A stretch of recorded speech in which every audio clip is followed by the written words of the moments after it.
So we're going to have two speakers today. Our first speaker, a very distinguished guest who I've established that I have known for a long time. It's not only that she's famous, but that we met some years ago back at the Silberman campus when I was at the Hunter College School of Urban Public Health, and she was at Lehman College and adjuncting at the did you say the maternal and child health program? Mm-hmm.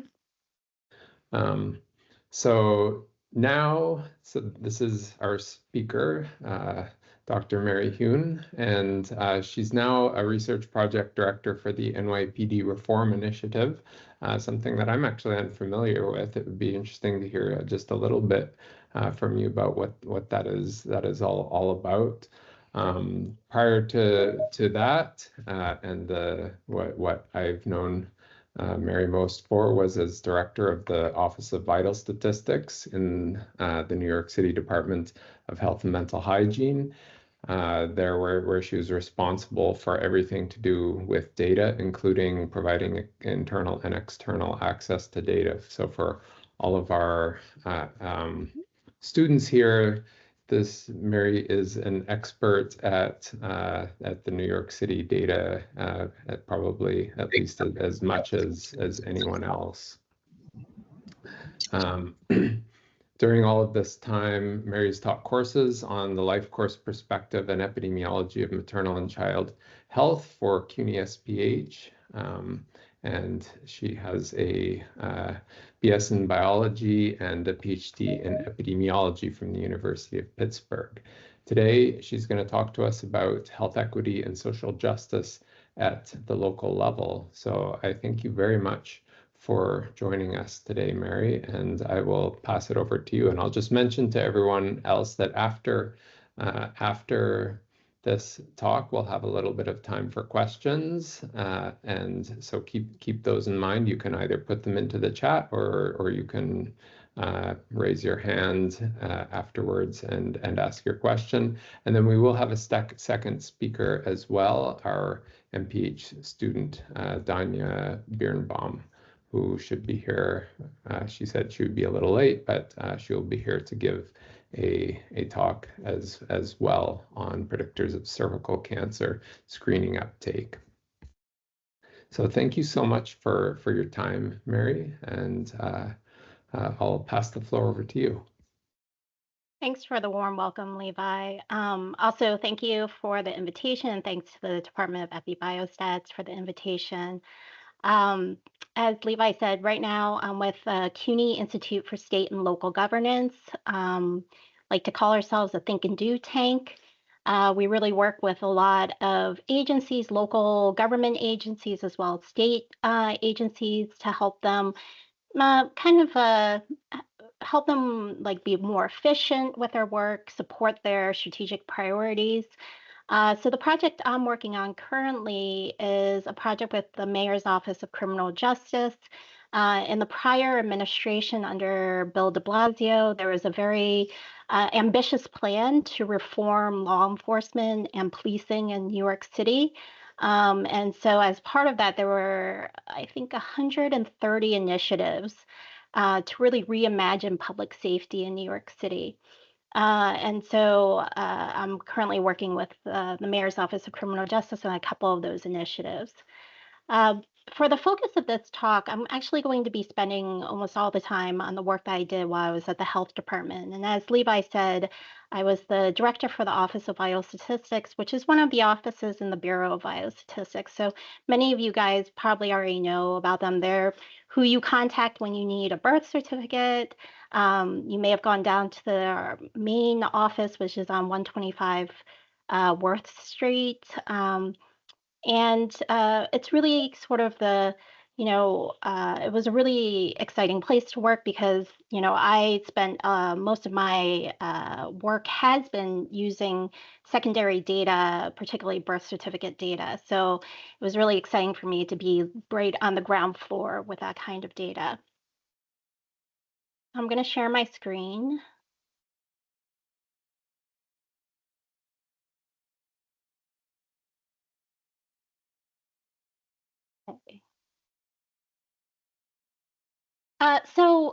When Levi reached out to me, it was like I think almost back in the summertime, last summer maybe. And at the time, I was thinking about this was the topic that I was going to talk about, which is health equity and social justice at the local level.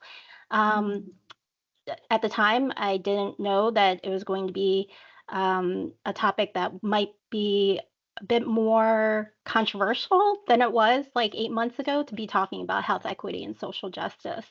Um, so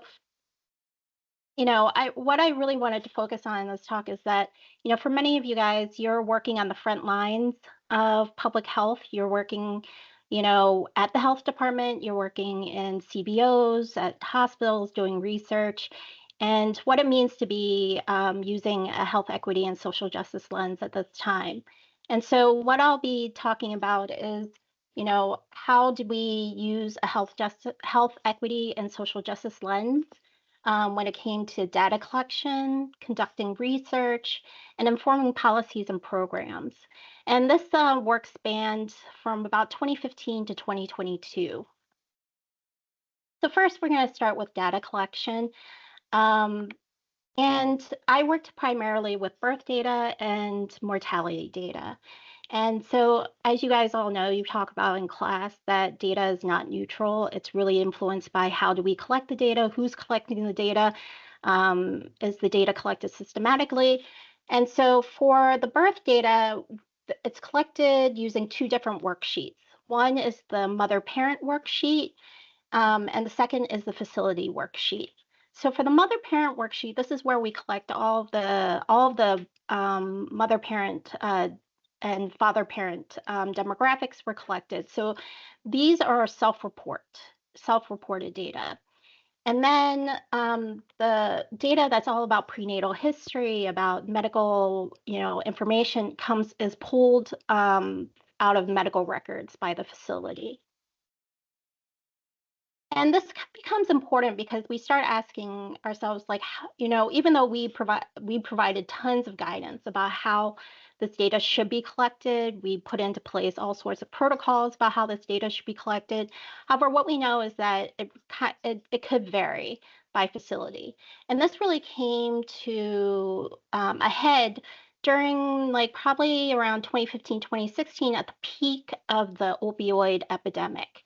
And there was legislation that came out that was looking to test every single newborn for neonatal abstinence syndrome. And if you're not familiar with that, that is a syndrome that occurs when a fetus is exposed to substances during pregnancy, and they go through withdrawal during the pregnancy. And so this was brought to the Senate in the New York State in 2017 that every newborn needed to be tested for this. And so at that point, we asked ourselves, what's the process? What is the data that's supporting this? And we started looking at our birth data because we do collect data on substance use. The facilities will report whether or not a mother parent was tested positive for substances. And our team, our quality improvement team, who worked with data and our data providers, they found that that Black and Latinx women had the highest rates of substance use during pregnancy, and that raised a really big red flag for everyone. We were like, that doesn't make sense based on the literature. We talked to colleagues and other in the Bureau of Alcohol, Tobacco, and Drug, what we call the DUP Cup, and we talked to them. It didn't seem to make sense at all. And so when we dug deeper into this, we found that facilities had different policies when it came to testing women and birthing parents for substances. And so that there were facilities that would test every single birthing parent that came in. And then there were other facilities that only tested when they showed when they suspected substance use. So so we kind of got deeper into the data. We looked at which of the facilities tested all of the birthing parents, and we found that it was facilities that primarily had Black and Latino birthing parents. And so at that time, we were like, this doesn't make sense. Our recommendation was that this data shouldn't be used, and it shouldn't be used to really support any sort of like blanket testing of newborns. And over time, there was a lot of debate around that. And then just recently in 2025, the state of New York's legislation put forth a what they call the Maternal Health and Dignity Consent Act, which is where you cannot test birthing parents or the newborn without informed consent.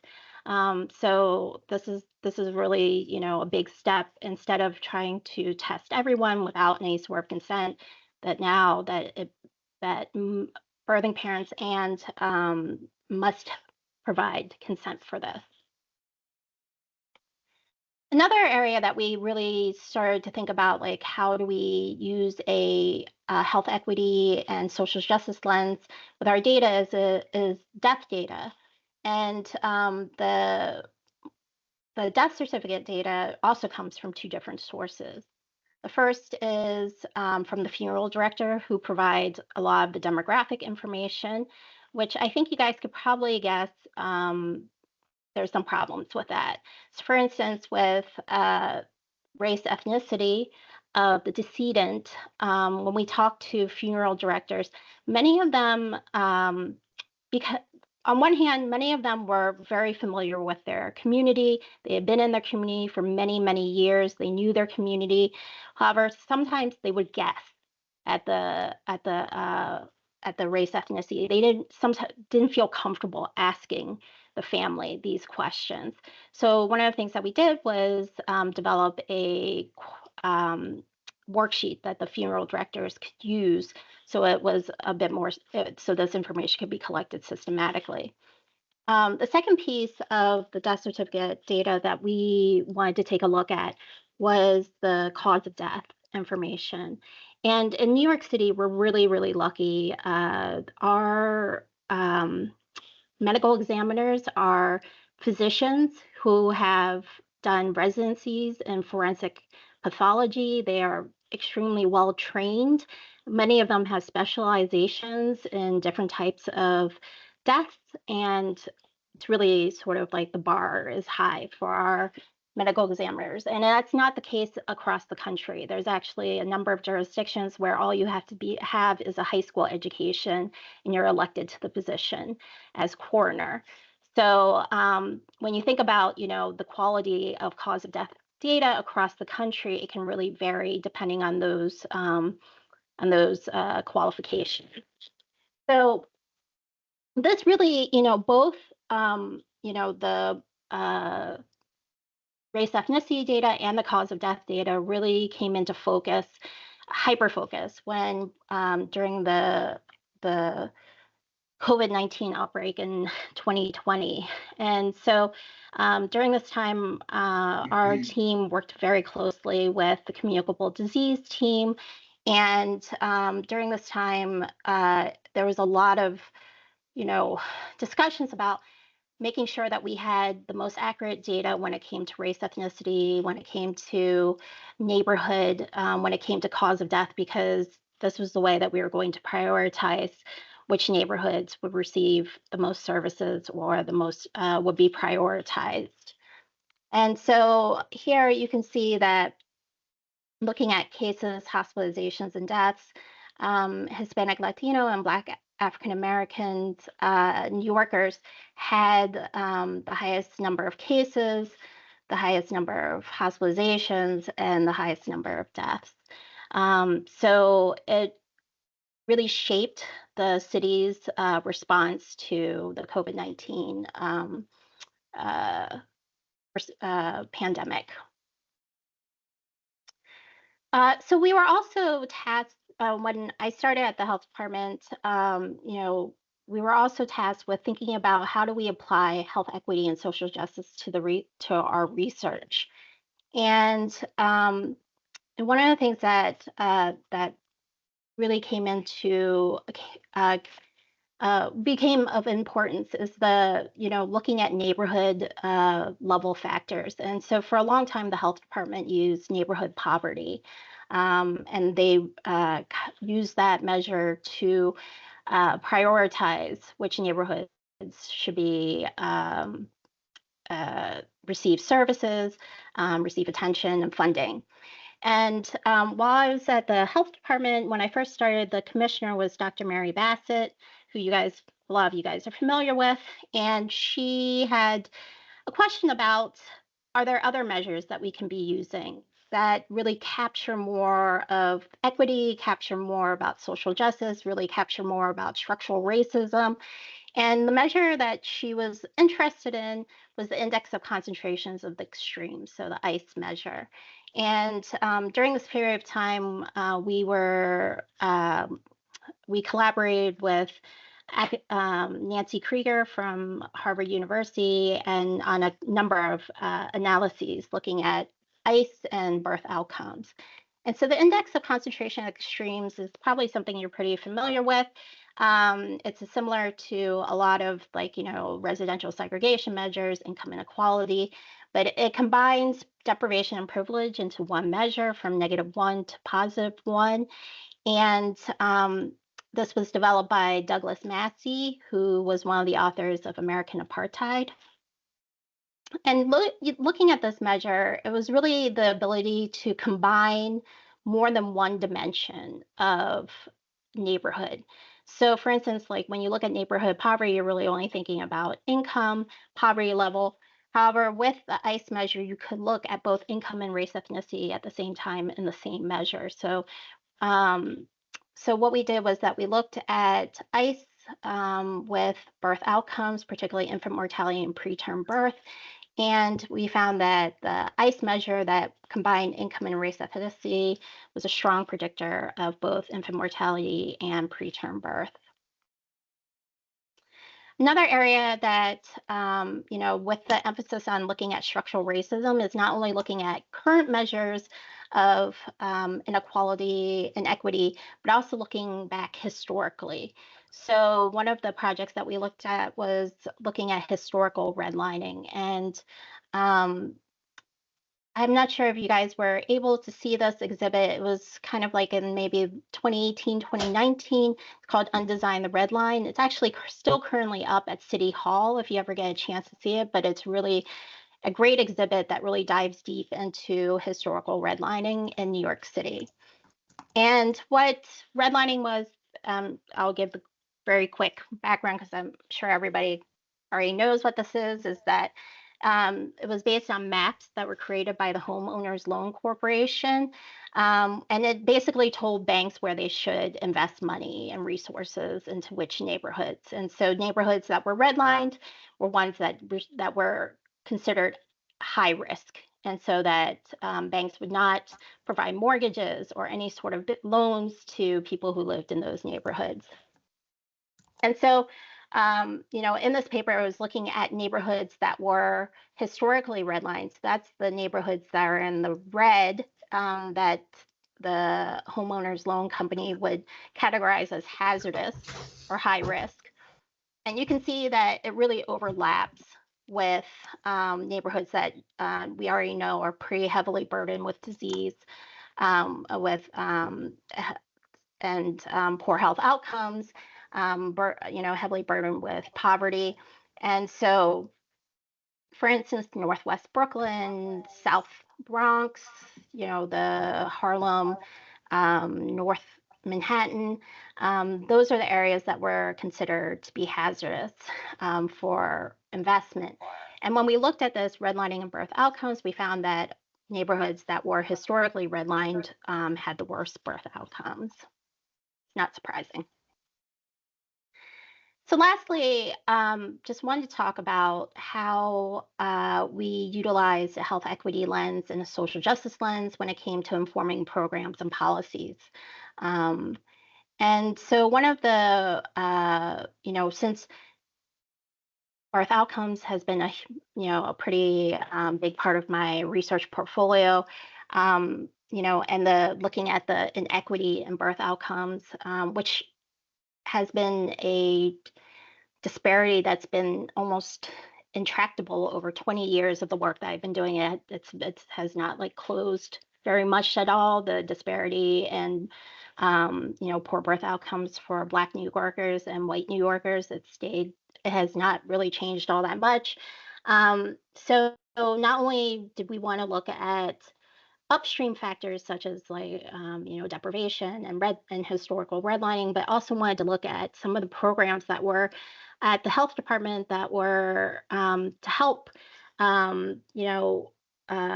New Yorkers who lived in neighborhoods that we knew had high rates of preterm birth.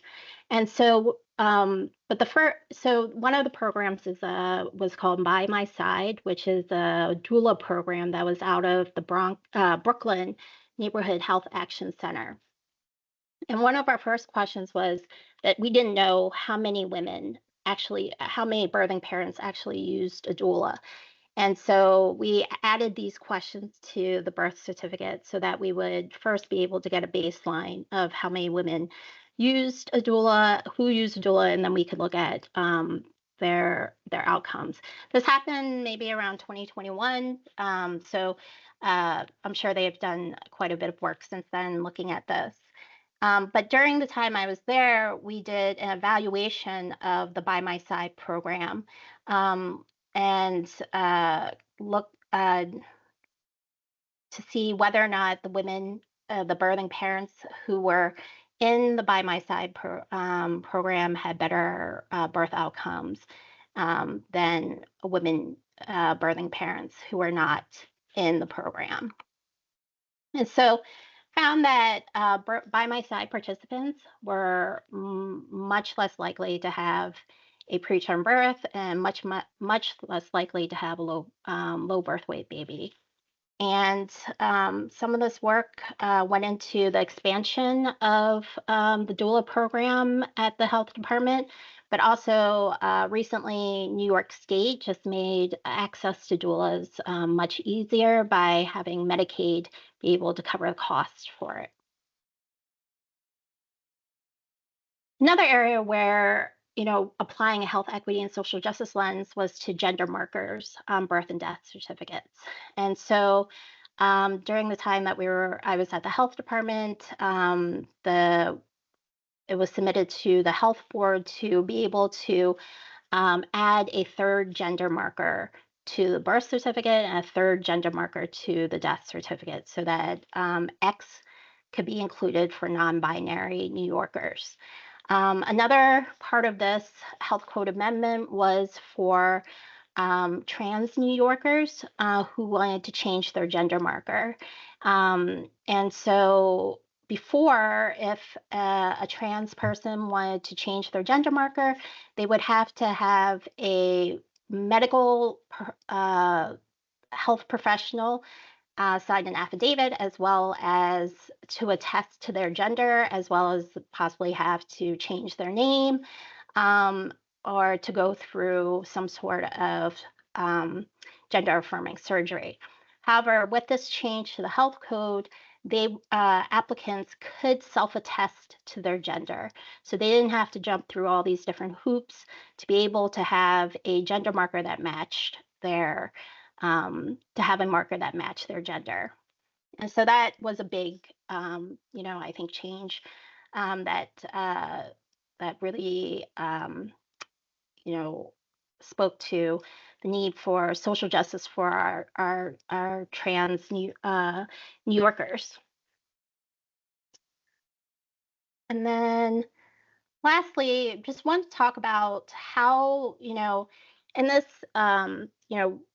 during this period of time was sort of like the first iteration of the Trump 1.0, I suppose. And during this time, we also wanted to not only look at policies that were within the health department, but also federal policies that could be affecting New Yorkers.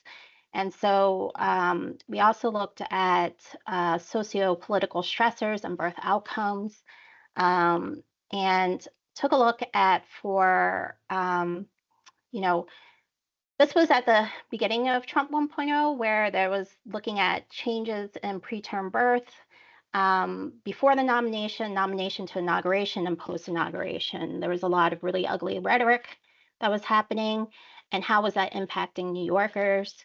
And when we take a look at it, there was a slight increase in preterm birth for Latinas, and we looked at US born versus Latinos born outside of the USA. And we also looked at women, birthing parents who identified as MENA, Middle Eastern, North African. Particularly, this is when there was a lot of anti-Muslim discrimination and known as like the Muslim travel ban. And we also saw a similar slight increase in preterm birth for women who identified as MENA, birthing parents who identified as MENA plus. And lastly, this was, you know, how are these policies throughout that period of time, how were they impacting public health? And so at the health department, started a surveillance system of looking at about 25 indicators and tracking them either monthly or quarterly, and to see if there were changes in any of these indicators based on policies that were coming out during that period of time, and making sure that we were on top of the health of our most vulnerable New Yorkers. And so during this time, it was we data was used from different telephone surveys that we did, vital statistics, emergency department visits, the sexual health clinics, FQHCs, looking at registries that we had, and just making tracking to see if there's any changes over time. So this was started in 2017 and continued throughout the Trump 1.0. So this is open up to questions and answers, but basically I also just want to say, I know that these are, I guess we keep saying this, unprecedented times for our work in health equity and social justice. And just want to say that this work has really never been more important than right now. Thank you, Mary. That's for sure. So we have 21 people here, so I hope we'll have a few questions. Feel free to put them into the chat or to raise your hand, and I'll call on you. I had a question to start off with. I was really interested by this ICE, this extremes measure, and was wondering, is that actually a better predictor of outcomes than measures that only focus on the lower extreme?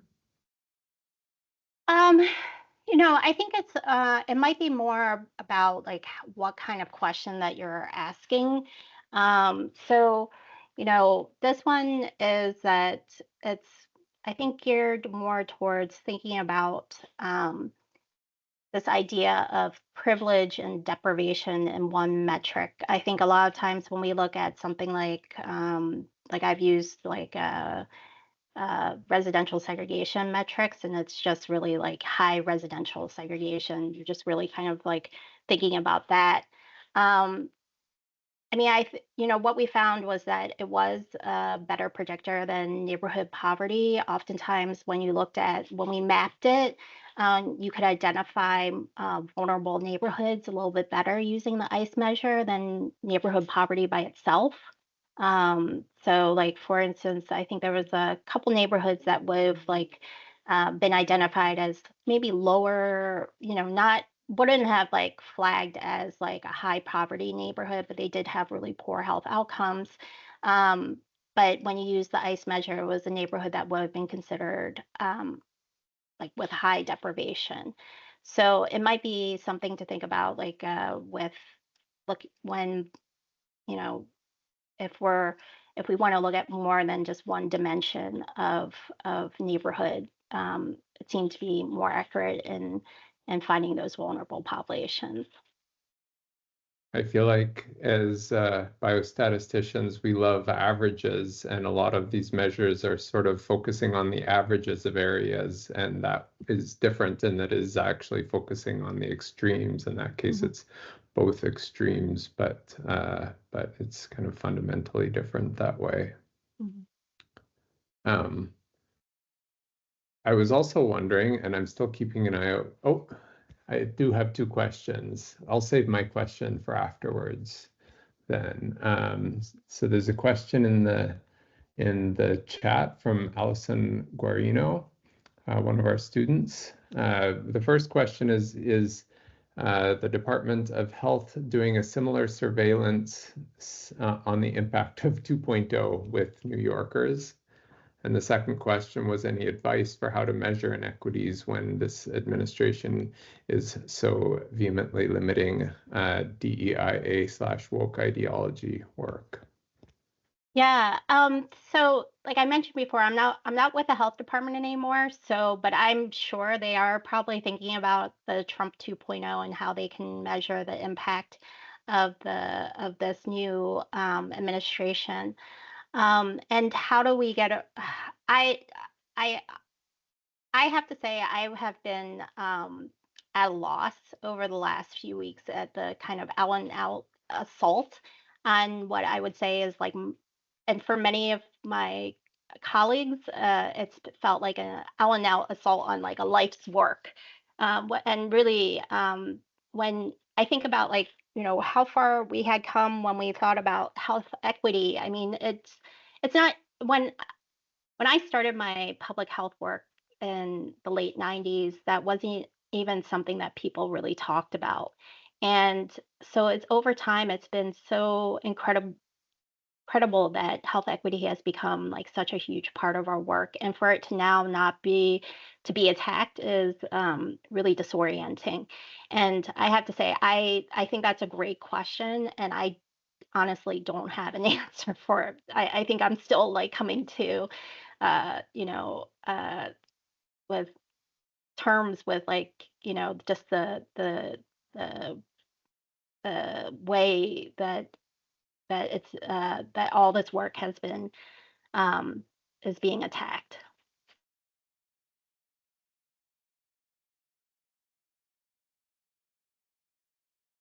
Yeah, and I guess maybe the irony is that the places where data to measure inequities is going to continue to be available are the places where those impacts may be mitigated more than other places. Yeah, I mean, it's troublesome because when we think about like, I think Levi, you and I were just talking very briefly at the beginning about like federal data sets disappearing. The census data is really the bedrock of a lot of our data. CDC data, where they provided access to tons and tons of data where you could track this over nationally by cities, so it's really troubling.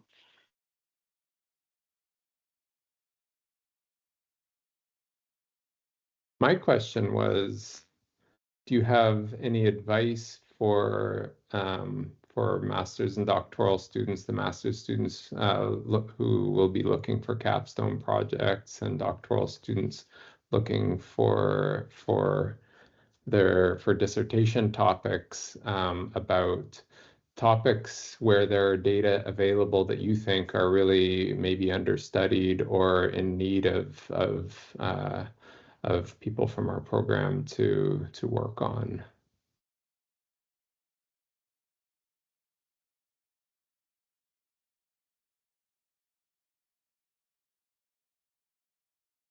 I think like Tough one, question. I should have given that one to you in advance. yeah. But I mean, I think like, we're really lucky to live in New York City where there's a lot of public data available.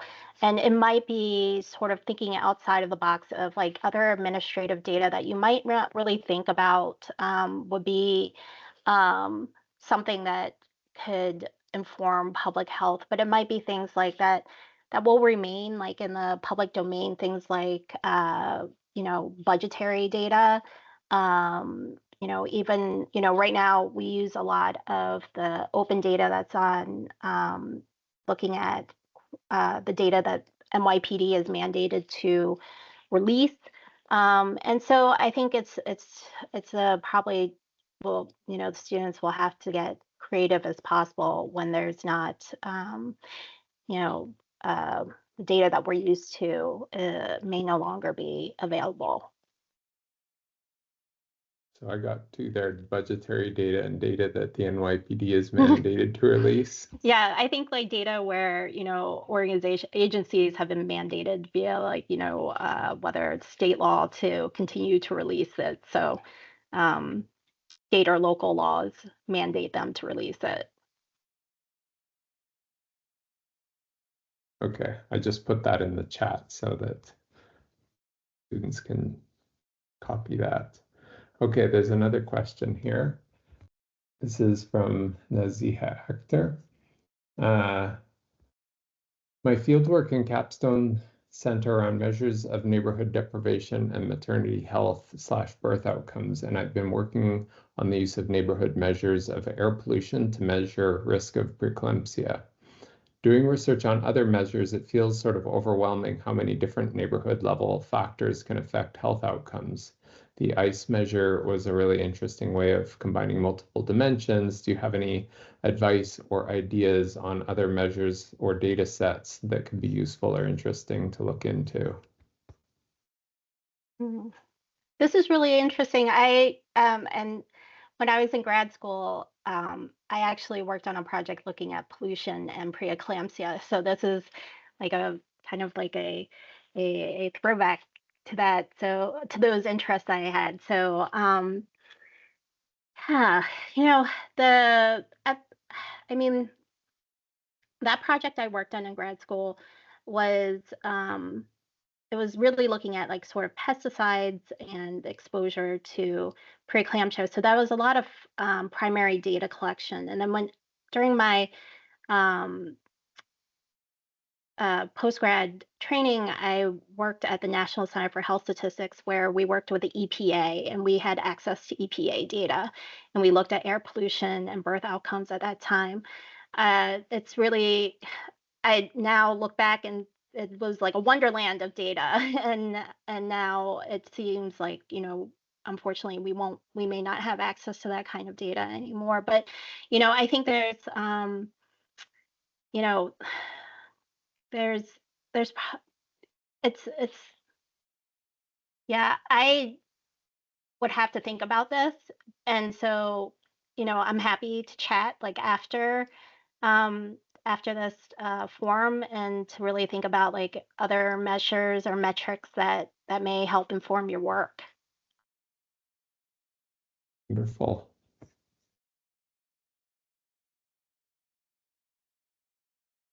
One thing I was curious about is these death registries. I understand that the right to privacy no longer exists after you're dead, and so I was wondering if there are things that allows you to study in publicly available data that you can't study otherwise, besides the fact that it's about death. There are some limits to the kind of like public mortality data. In New York City, there's like I think it's something, there's a lot of like genealogists who want to get access to mortality data, but they put like something, I think it's something like an 80-year sort of window on it. So you can only look back, get access to the actual certificate. Like if it occurred more than 80 years ago. Oh, wow. But yeah, but for the mortality data, if you're doing research, you can access it at the health department through an application process and a data use agreement. And you don't get, the PII, but you do get a lot of data around demographics, around the cause of death. And and a lot of the projects, though, will have a geographic identifier that you can link then to neighborhood level metrics. So, Right. Thank you. All right.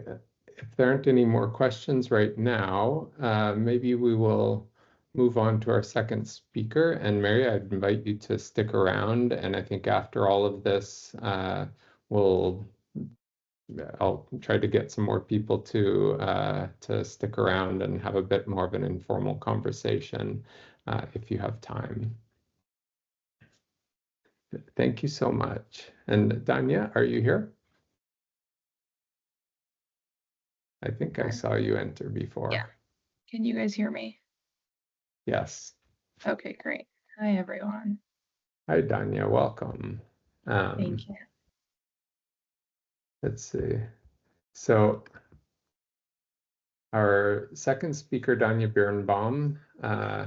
Danya is a recent graduate of our MPH in Epidemiology and Biostatistics. I remembered her as one of the outstanding students in my classes, and I heard that I forget what it was now, but you were presenting somewhere else, which was, I think, how I thought I'd ask you to present here. So if actually, if you also want to say anything, and you're talking now about what you're doing now after having finished your MPH, I'm sure other current students here would appreciate hearing that. Yeah. And we'll also hear from your talk about predictors of cervical cancer screening uptake among women living with HIV in the Bronx. Yeah, So definitely. thank you, Sorry Danya. if I got ahead of myself sharing. Would it No, be no, good that's for me fine. That's no. Should I Let me talk see. a little bit about what I'm doing now, or would it make sense to do that at the end? Maybe just another just a couple minutes about where you are now as kind of the introduction to your talk, so people kind of know who you are and what you're doing a little more. Absolutely, yeah. Yeah, so I'm Danya Birnbaum. Thank you, Dr. Waldron. I think back on your class very fondly and actually being really influential to where I am now. So I graduated from the EpiBios MPH this past spring, and now I'm working at the RAND Corporation as a research programmer on the data science and technology team. So I think that I had come to my MPH having worked in more of a clinical health setting for a while and doing some data analysis, but more on like a local clinical level. And I think that in the MPH, I had an interest in working in big data, and definitely the biostatistics courses gave me a taste of that. And I really loved sort of challenging myself to do more complicated programs and work with larger data sets and think about structuring data in a more, I think, complex way. So I really liked the exposure I had to this kind of like academic research environment, and was looking for a job when I graduated from the program that would allow me to continue to strengthen my programming skills and work on big data, but really take a lot of these sort of like public health concepts with me and do sort of larger scale analysis. So I was looking mostly at either academic institutions or research institutions, and I ended up landing at the RAND Corporation in Santa Monica, which was exciting because I was hoping to make a move out to LA. And yeah, right now, a lot of my work is looking at large survey data and Medicare claims data to run population level analysis. And my work definitely has an emphasis on health disparities research. So I've taken a lot of what I learned in my MPH, and it's great to apply it here. And yeah, it's nice to be back in a CUNY Zoom. And if anyone has any questions about my role or what I'm working on, definitely reach out. I ended up connecting with the RAND Corporation through a CUNY SPH virtual career fair. So those are great too. And I definitely recommend that because that helped me land where I am today. Well, thank you. I didn't bribe Danya to say any of that, so thank you. Yeah. All right, you could share your screen again and. Okay. And then ahead. just a little bit of context on this work that I'm presenting on. So this is actually the work that I wrote my master's essay on, and I'm continuing to work with the research team and some of the faculty at CUNY to try and publish this. So it's something we're still actively working on. And I was able to do this work actually through the CEASP Fellowship, which is another CUNY affiliated program that I really recommend, the Cancer Epidemiology in Special Populations. I might be missing one letter in that acronym, but I got funded to pursue this research, and it was a really valuable experience for me. So if anyone has questions about CEASP, also definitely let me know. I think that the applications are open right now for this coming summer. Our students, by the way, have been quite successful in applying for those fellowships, so it's definitely something to consider if you're interested in cancer epidemiology. Yeah, cancer epidemiology, yeah. And I did my research domestically, but many of the fellows in the fellowship go abroad all over the world, which is a really exciting opportunity. So if that's something you're interested in, definitely look into it. Okay, so today I'll be talking about my work on predictors of cervical cancer screening uptake among women living with HIV in the Bronx. And yeah, I'll get into it. So just some background on this topic. Before the introduction of antiretroviral therapy, the lack of cervical cancer screening among women living with HIV may have not had that much influence on their life expectancies because of high competing mortalities associated with other causes.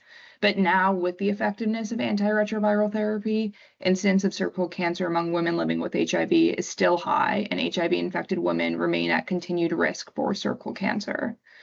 We know that the most important risk factor for cervical cancer development is persistent HPV infection, and according to the World Health Organization, women living with HIV are at 6 times higher risk of developing cervical cancer compared to women without HIV. So the prevention of avoidable deaths due to cervical cancer really rests on early diagnosis and an in-depth understanding of the factors that enable women to take part in cervical cancer screening is essential to improving uptake of cervical cancer screening services in HIV-positive women.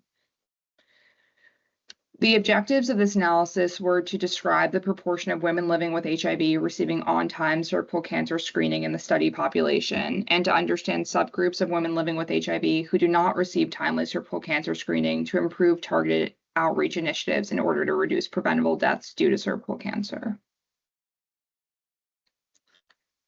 So I did talk a little bit about the background, but yeah, I think kind of just at large, HPV is the most important risk factor for cervical cancer, and early detection of HPV is really important for prevention and diagnosis. And we want to understand why this high-risk group of women living with HIV are not better screened, and sort of like what predictors are for improved screening.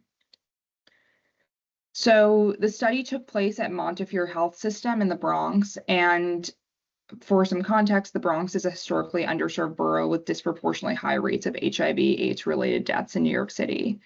The study population was limited to women living with HIV who were between 21 and 65 years old and in care between 2014 and 2019. We included patients who had a minimum of 18 months of continuous treatment, and anyone who didn't have at least 18 months of follow-up between their entry and exit from the cohort were excluded.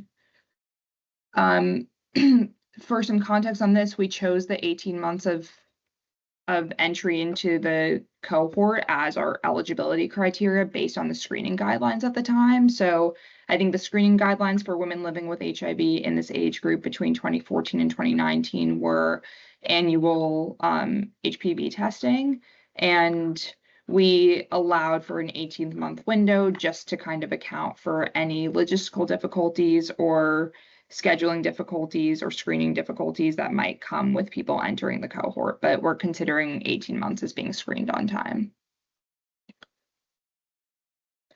We were interested in predictors of receiving on-time screening within 18 months of entry into the cohort as our sort of analysis. We assessed demographic and clinical variables as predictors, including age, race, ethnicity, insurance type, socioeconomic status, smoking history, viral load data at entry into the cohort, which is an indication of antiretroviral therapy use and adherence, BMI, time and care prior to screening, hormonal contraceptive use during follow-up, pregnancy during follow-up, HCV status at entry into the cohort, and HIV risk group, which is a CDC-defined measure that says like how the patient most likely contracted HIV. To assess the predictors of underscreening, we ran bivariate logistic regression models, which I learned to do in biostatistics with Dr. Waldron for each predictor, and then ran a stepwise model for the multivariate adjusted regression with an adding threshold of p less than 0.15 and a removing threshold of 0.2 for the final predictive multivariable model. And just for some context, essentially, like in this analysis, we were looking at each demographic and clinical trait as an exposure, and we didn't want to control for any of these predictors. So that's why we decided to use this stepwise modeling approach that like incorporates each of these predictor variables into the analysis without necessarily controlling for any of them, and then sort of spits out in the final model the exposures that, or the predictors that remain statistically significant using these adding and removing criteria. Okay, so as for the results, in looking at the association between age and screening status, we saw that women living with HIV ages 51 to 60 had 0.71 times the odds of receiving on-time screening in the bivariate model, but it wasn't significantly associated in the multivariate adjusted model. We also saw participants who had reported antiretroviral therapy use at entry into the cohort and pregnancy during the follow-up period were 2.25 and 1.77 times more likely to receive on-time screening in the bivariate model, but neither ART, which is antiretroviral therapy history, nor pregnancy during follow-up were significantly associated with screening status in the multivariate model. I actually realized that right now my slide is just showing sort of like demographics and like of the actual cohort, and I jumped into the results of the regression model. So sorry about that, and I can give an overview, but this just shows us that the majority of patients in our cohort were between ages 41 and 60. Black non-Hispanic patients made up almost half of the cohort. Most of the patients in the cohort had Medicaid as their insurance type, and we also saw that of those who were underscreened, significantly more were their HIV risk group was people who inject drugs. So sorry for jumping ahead on that. And then here are some of the results of our analysis. So what I just mentioned briefly were some of the predictor measures that were statistically significant in the bivariate unadjusted models. And then in the actual adjusted models, we saw that participants who had reported, still in the unadjusted models, we saw that women living with HIV age 51 through 60 and 61 through 65 had lower odds of receiving on-time screening, but age was not as significantly associated with on-time screening in the multivariate models. And participants who had reported ART use at entry into the cohort and pregnancy during the follow-up period were more likely to receive on-time screening in the bivariate models. But again, this wasn't significant in the adjusted models. But in the final multivariate model, which is this column on the right, we see that lower odds of on-time screening were found among women living with HIV who were identified as having acquired HIV through injecting drugs. So that's that PI, here it's IDU, injection drug use is the acronym, but I'm referring to them as people who inject drugs to use person first language. And also we see that's true of women living with HIV with unsuppressed viral loads, which is this final row at the bottom. A really outstanding finding from this analysis is women living with HIV who had ever received hormonal contraception during the follow-up period were 2.17 times more likely to receive on-time screening in the adjusted model. And we also ran this analysis for those who were ever screened. So right now, this model is looking at the outcome variable as screened on time, as in within 18 months, but we ran this analysis as well for patients in the cohort who ever received screening, and we found that the same predictors were significant in the multivariate models of ever screened and screened on time. Okay, so in terms of our findings, we found that about 50% of women living with HIV in our cohort did not receive on-time cervical cancer screening within the first 18 months of observation.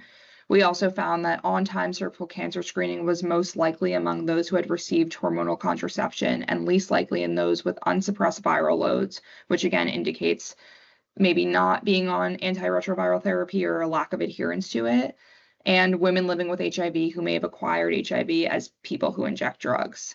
These findings indicate the gap in cervical cancer screening services amongst injection drug users engaged in care for HIV and for those who may experience difficulty with ART adherence, resulting in higher viral loads.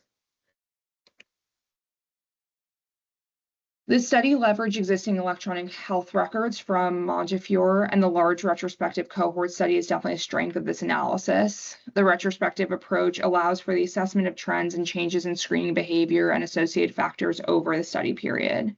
The gap in research the study fills, especially among the historically overlooked population of women living with HIV, is a strength of this study, as the findings present trends in cervical cancer screening among women living with HIV that could inform interventions in future research studies in other clinical care settings, both within the US and internationally.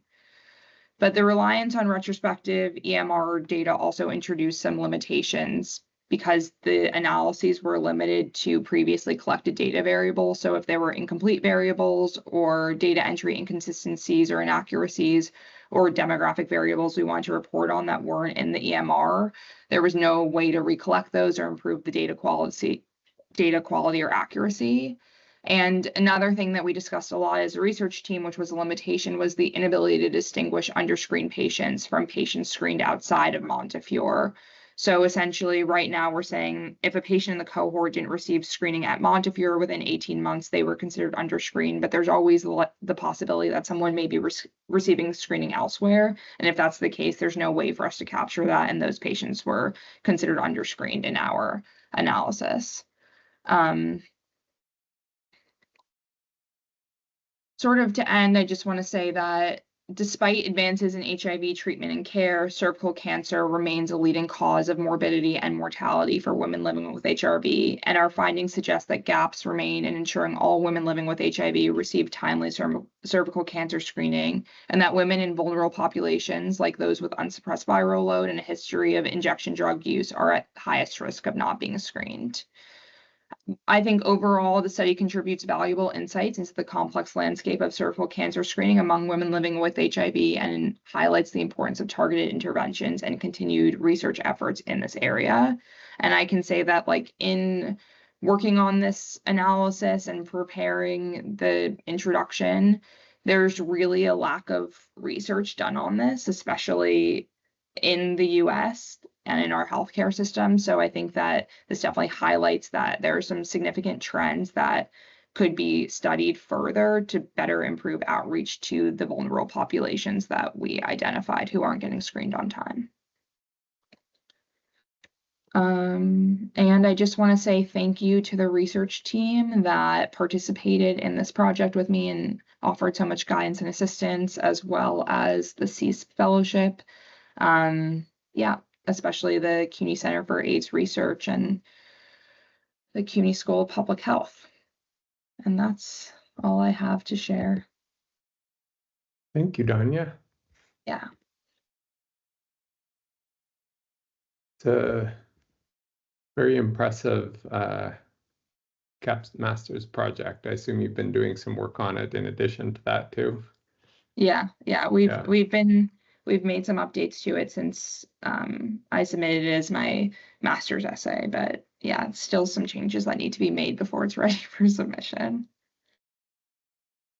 Yeah, so I have a question to start, and I'll keep an eye out for questions from others too. But I usually think of goals in data analysis as dividing into two main categories, one being causal inference and the other one being prediction. But I had a little bit of a hard time distinguishing them here too, in that some of the methods were on the prediction end of things, but then your discussion was more on the causal inference things about discussing the effect of individual predictors. Usually on the prediction side of things, we might be interested in what the predictors are, but the main goal is to make accurate predictions, and that's like what we want to do. And the main thing that we report on is like, how well can we predict that, say, this person is going to have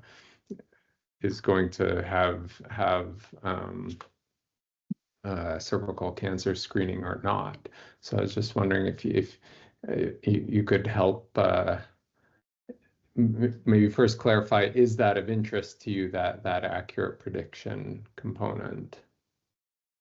I think it's definitely of interest. I think that I mentioned our reasoning behind using the multivariate regression model as our sort of main analysis in this work was because it is a predictive analysis. So we have all of these demographic variables that we're interested in the relationship with our outcome, but we can't say that, you know, like history of injecting drugs causes cervical cancer, of course, but can we say that like that makes someone more vulnerable to being underscreened? Or sorry, I should say that history of injecting drugs doesn't cause someone to not get screened for cancer, but can that be a predictor of not getting screened? So I think that we definitely sort of took this predictive methodology approach, and I think that in the discussion section, I think I was trying to just be sort of concrete with the main outcomes that we found in our results and relate them back to like how this work could be utilized in maybe targeted outreach or policy measures or even like funding for screening programs. Yeah, that's a great way to answer it, I think, is like, what would the ideal like applications of it Yeah. be? And it sounds like those are predictive types of applications. Yeah. I guess ideally with some simple model that it's like, here's 3 risk factors. If you have 1, 2, or 3 of them, it means you're at high risk of not adhering to screening. Yeah. And I think that like identifying specific subgroups within our cohort that were less likely to receive screening. I mean, the challenge is, like, as I said, there really isn't that much. There isn't a lot of other work done on this in the US, and it's definitely not like within a large cohort, and it's hard to say like this could be true of anyone. Like obviously this is specific to the Bronx patients in Montefiore, but ideally we'd like to say like this could be true in other clinical environments, and like identifying these higher risk individuals of not receiving screening would be an effective way to improving clinical outcomes for this already vulnerable population. Thanks, Tanya. Dennis, Yeah. you have a question? Yeah, thanks for a great presentation, Danya. And it's great to see the CFAR being leveraged by our students at CUNY. You may have covered this and I may have missed it, but were there any exclusions or anything that you looked at with regard to history of cervical cancer or HPV diagnosis? Number one. And the second one is, did you have CD4 data and it just didn't emerge as predictive, or did you not look at it? So let me share this. This was our exclusion, or sort of like how we got to our cohort. So anyone who didn't have CD4 or viral load data to define their date of entry was excluded from our cohort. And if someone had, so you asked if someone had HPV prior to entering our cohort. I think that That is a really good question. Or cervical cancer. I mean, I know not everyone might get an HPV test, but like if they were diagnosed with cervical cancer, which can be, it's not super common, but it is the most common opportunistic infection among women with HIV. So, or opportunistic illness. So I wondered how you treated it. Yeah, at this moment, I'm blanking on sort of what we did in terms of looking at or excluding patients who historically had cervical cancer. I sort of think we might have excluded them because I think that their screening guidelines might have been different. Yeah, that's what I And was getting at. Yeah. yeah, I think that I can't remember exactly. I'd have to like look at the program and see what we were doing, but I think that we were looking at patients who didn't have cervical cancer diagnoses yet, just because we wanted a cohort who had consistent or like uniform screening guidelines. And then in terms of CD4, we included viral load data as a predictor. So what we did is we said that I think we took patients' viral load data at time of entry, and we looked at whether or not their viral load data was a predictor of underscreening. And we use that as sort of a proxy for perhaps antiretroviral therapy treatment as I think that I'm sure there's a lot more that we could do of it, but we mostly looked at it as like a clinical adherence measure. Like if someone's viral load was low, is that a suggestion that they have clinical adherence to antiretroviral therapy? And is that sort of a marker of or a predictor of on-time screening? Yeah, fair enough. I think that makes sense. I also think, low CD4 count, people can have undetectable viral load and still have a low CD4 count. For example, if they've been out of care for a while and then they're re-engaging. And that low CD4 count is predictive of cervical cancer risk. And so I thought it might be useful in a predictive model. Yeah. Which is why I asked. Yeah, no, we In didn't use general, it like as a with a predictor, predictive but model, like I guess this gets back sort of to Levi's question, like is the goal to and it depends on how, what kind of intervention you might see coming from this work. But I mean, you the more variables you have, the better in some instances in your model, right? It's just a question of like if your plan is to implement it as like some kind of an EHR, flag for people that may need a cervical cancer screen at their next visit, maybe too many variables is a problem. But if it's for another application that could potentially draw on a lot of data from the EHR for a prediction, you probably want to include more variables. Yeah, no, I think that's a great point. And I think that it's definitely something to look into and to sort of strengthening the model is potentially incorporating CD4 into our model as a predictor as well. So thank you for that.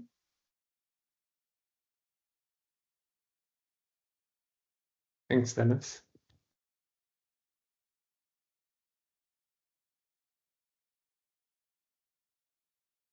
All right, if there aren't more immediate questions right now, maybe I would invite some other people here to just to join in a bit of a informal discussion. We still have both speakers here.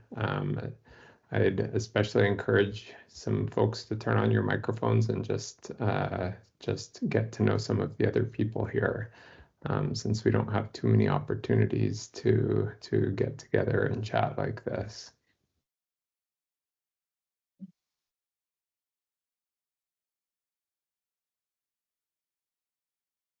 Is it hard to use the CPAR database at first? I was like, I got the extracts and then just had to clean it. So I wasn't really in the CFAR database. Fortunately, I kind of piggybacked on someone who had already extracted the data. But it was definitely really messy and was a great experience working with raw EMR data. Yeah.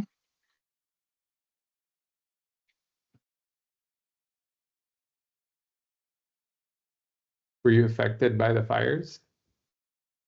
I fortunately was not affected, like in terms of having to evacuate, but I was like in a stay-at-home order, and my office is really close to the fire. So, yeah, a lot of people who I work with have been affected, which is really tragic. But I don't know, it's raining today, so that's hopefully good for the the rest of the season of the winds.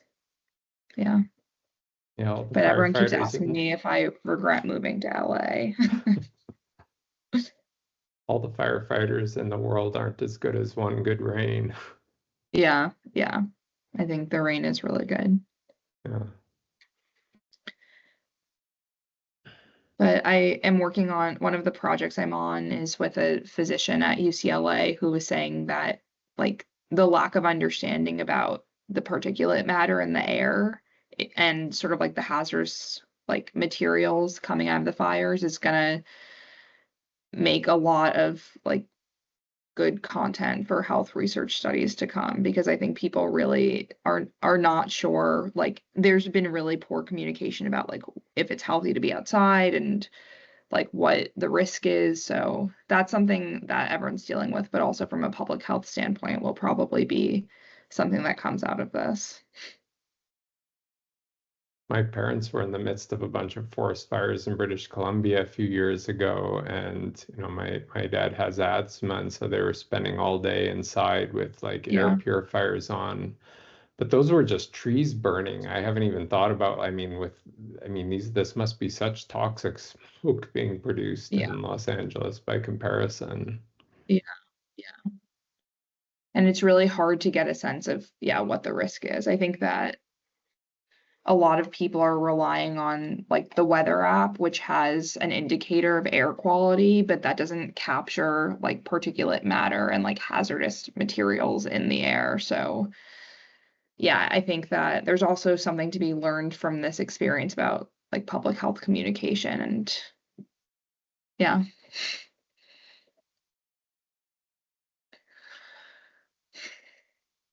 Yeah. Our team just submitted a grant today, in fact, to NIH. It's probably going to be dead on arrival, but it's looking at the effects of extreme weather events like so we included wildfires, storms like hurricanes, heat waves, Mm. and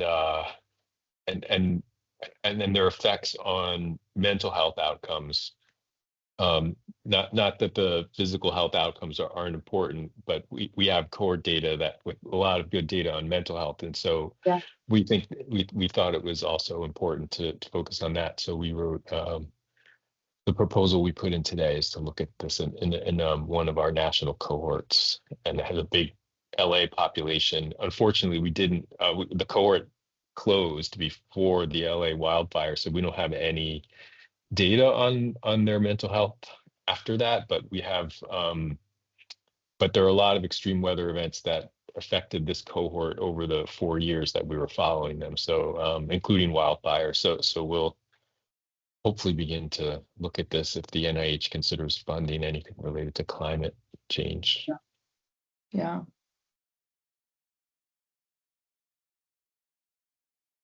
Zach, I was wondering if you had any thoughts about the longitudinal missing data in Tanya's study.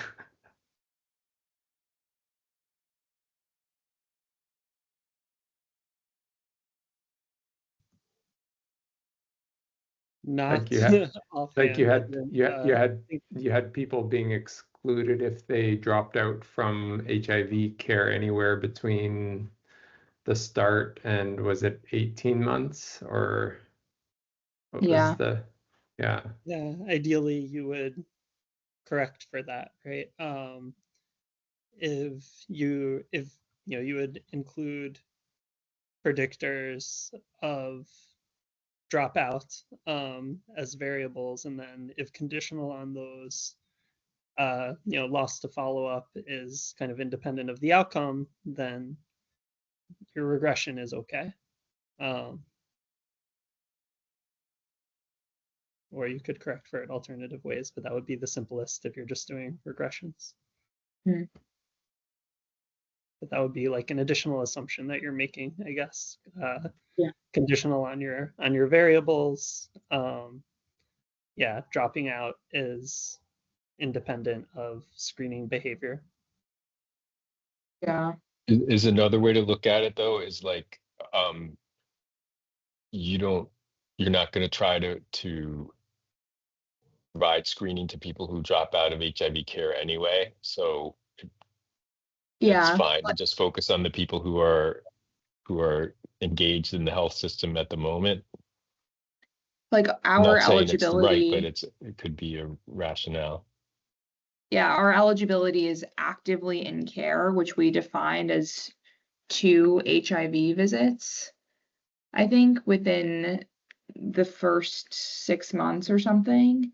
So like anyone who doesn't meet that criteria is excluded. But I think as long as someone's like actively in care and received HIV visits and they're like part of our cohort. So when was the screening ascertained? Was it after the eligibility criteria were met, or it was, right? So yeah.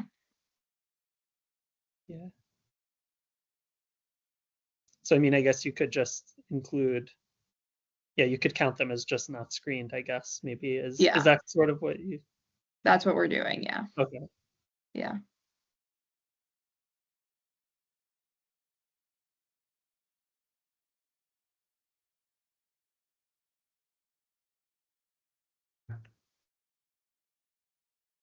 A study that generated lots of methodological questions, I think, just because it's methodologically interesting. Yeah. I mean, we as a team had a lot of questions about how to best use this data in a way that would ascertain meaningful outcomes and what the method should be. And I think it was a lot of back and forth, but yeah. And I think one of the challenges, as I keep mentioning, is there aren't a lot of studies to reference to say, like, how has this been done historically? How do you study a cohort in this way? So yeah, I mean, I'm sure we'll get a lot of feedback when we submit it for review, but that's where things are for now.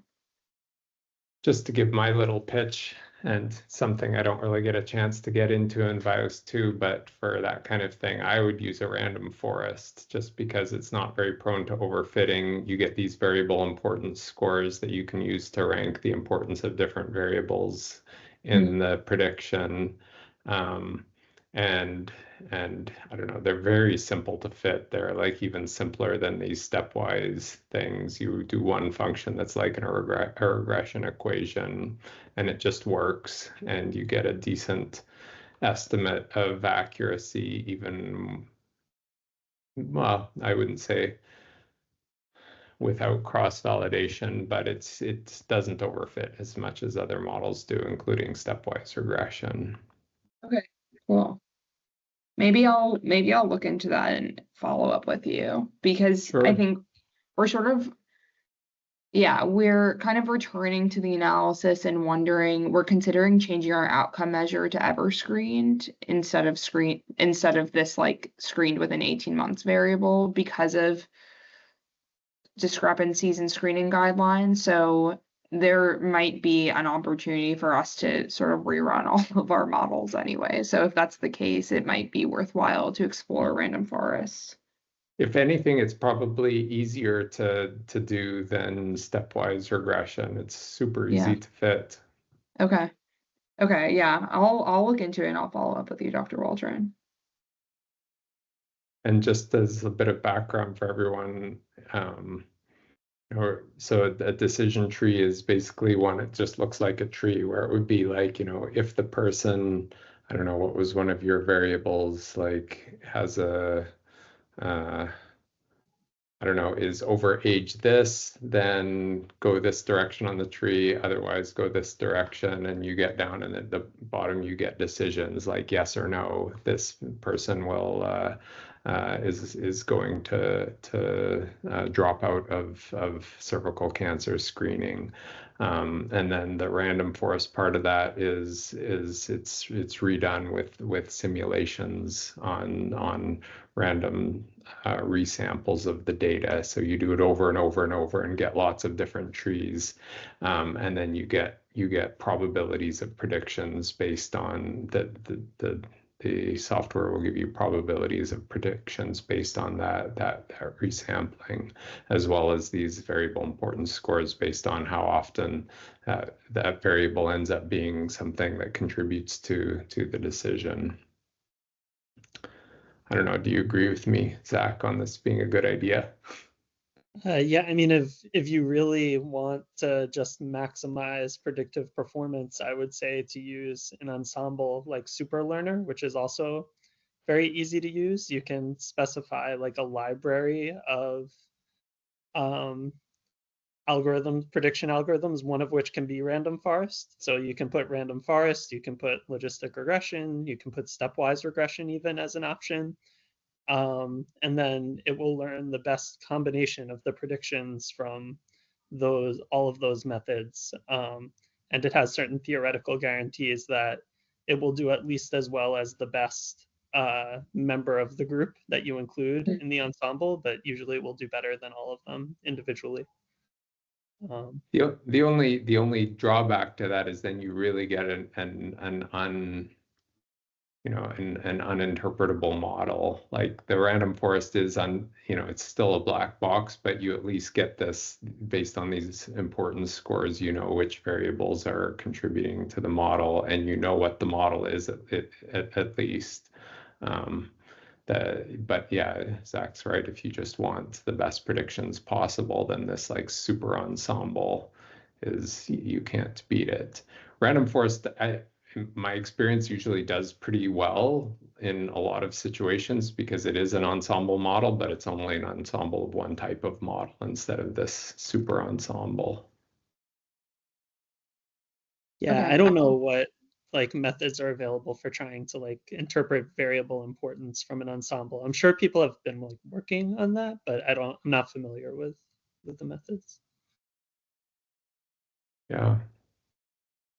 I kind of think with the real black box models, you end up just having to study the predictions as if they were your outcome. And then you like fit a linear model or something to try to see which of your variables are associated with the predictions. Which isn't a bad way to do it, maybe, right? I don't know. Yeah. Yeah. I mean, it makes sense.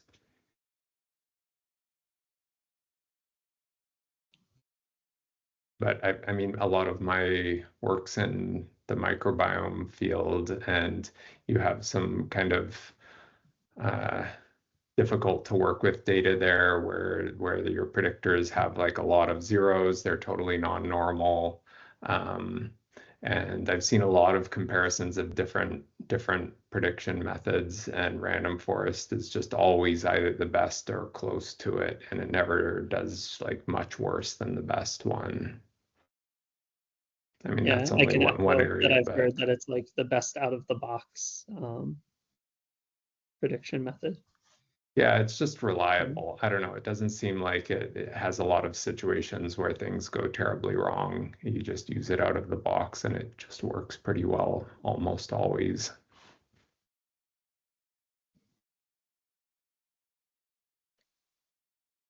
I'm going to do a little bit of research on my end and see like what the feasibility is to maybe incorporate some of those models into this, because that could be interesting. I have a little bit less of an appetite to really like pursue new analyses in this project now that I have a full-time job outside of it, but I'm still invested in it like being as strong of an analysis as it can be. So I'm definitely going to look into this, and I really appreciate the suggestions. Yeah, no Need problem. to drop off, I guess. All right. All right. Well, yeah, me too. Thank you, everyone. And it was great to see those again who I connected with at CUNY, and hopefully we'll stay in touch. Yes, welcome back. And Thank thanks you. both of you. I'll just remind the few people left here that our speakers did indicate some willingness to discuss related topics with anyone who's interested. So Yeah, definitely. thank you both for coming. Just one final note, we have next month, it's going to be one of our new professors, Konstantin Yanutsus, a professor of biostatistics, speaking. He's also involved in HIV research and is going to be talking about some of that from a methodological perspective next month, along with one of our students, Jose Matariego. So thanks, Mary and Danya, and see you next time. Thanks, everyone. Have a good night.